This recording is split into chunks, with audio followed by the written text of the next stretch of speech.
কল্পনা করুন আপনার সেই স্বপ্নের বাড়ি, সেই স্বপ্নের বাড়িকে ঘিরে এত স্মৃতি, এই সব কিছু মুহূর্তের মধ্যে ছাই হয়ে যাচ্ছে। এটা আর স্বপ্ন নয়, এটাই বাস্তব।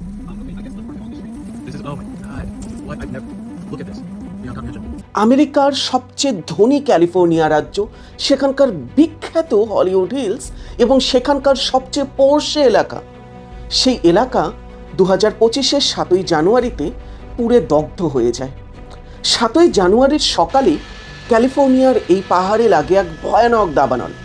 এই দাবানলের কারণ হিসেবে বলা হচ্ছে বিগত 150 বছরের সবচেয়ে কম বৃষ্টিপাত এবছরে হয়েছিল এবং এর আগের দুটো শীত এর তুলনায় যথেষ্ট বেশি আর্দ্র থাকায় প্রচুর গুল্ম এবং ছোট ঝোপঝাড় সেখানে জন্মেছিল, যেটা এবছরের শুষ্ক পরিস্থিতিতে একদম শুকিয়ে সেখানে পুড়ে যাবার জন্য তৈরি হয়েছিল, একদম খড়কুটোর মতো সেখানে শুকনো খড়কুটো হিসেবে অবস্থান করছিল এবং একটা ছোট্ট আগুনের ফুলুরি এটাকে দাবানল সৃষ্টি করে দিতে পেরেছে। মানুষের কাছে এই দাবানল শুরুতে দেখে ততটা ভয়ানক মনে হয়নি, কিন্তু যত সময় বাড়তে থাকে এবং আমেরিকার পশ্চিম উপকূলের সেই কুখ্যাত সান্টা আনা সেই বায়ু যেটা শীতকালে সেখানে বয়ে যায়, তার ফলস্বরূপ এই দাবানল আরও বাড়তে থাকে এবং ধীরে ধীরে গ্রাস করে নেয় সকলের স্বপ্ন, সকলের সেই স্বপ্নের তৈরি বাড়ি এবং অন্যান্য স্মৃতিগুলোকে। প্যারিস হিলটন, বিলি ক্রিস্টাল, ম্যান্ডি মুর, এই ধরনের তারকাদের বিলাসবহুল মিলিয়ন্স অফ ডলার্সের তৈরি সেখানকার বিলাসবহুল বাড়ি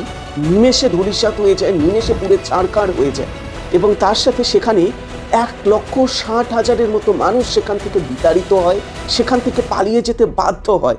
হাজারে গাড়ি ঘোড়া সেখানে পুড়ে যায়। টোটাল ক্ষতির পরিমাণ এস্টিমেট করা হচ্ছে $57 বিলিয়ন। বিভিন্ন দেশে টোটাল জিডিপির চেয়েও বেশি, কিন্তু এটা $150 বিলিয়ন পর্যন্তও কিন্তু ছড়াতে পারে।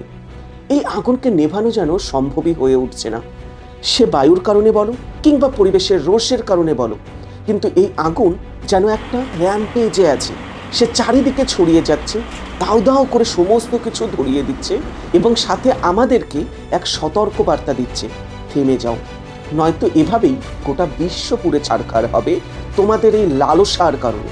ঠিক যেভাবে এই 10,000 বাড়ি পুড়িয়ে ছারখার করে দেওয়া হয়েছে, এভাবে তোমাদের স্বপ্ন, তোমাদের ভবিষ্যৎকেও পুড়ে ছারখার হয়ে যেতে কেউ বাঁচাতে পারবে না যদি না তোমরা সতর্ক হও, যদি না তোমরা নিজেদেরকে পরিবেশের রক্ষার কাজে নিয়ে আসো। কিন্তু এই সমস্ত কিছুর মাঝে এক আশার আলো দেখা যাচ্ছে।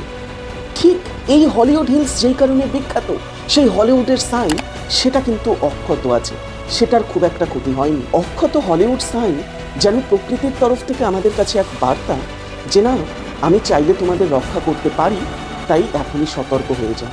এই বিষয়ে তোমাদের কি বক্তব্য সেটা তোমরা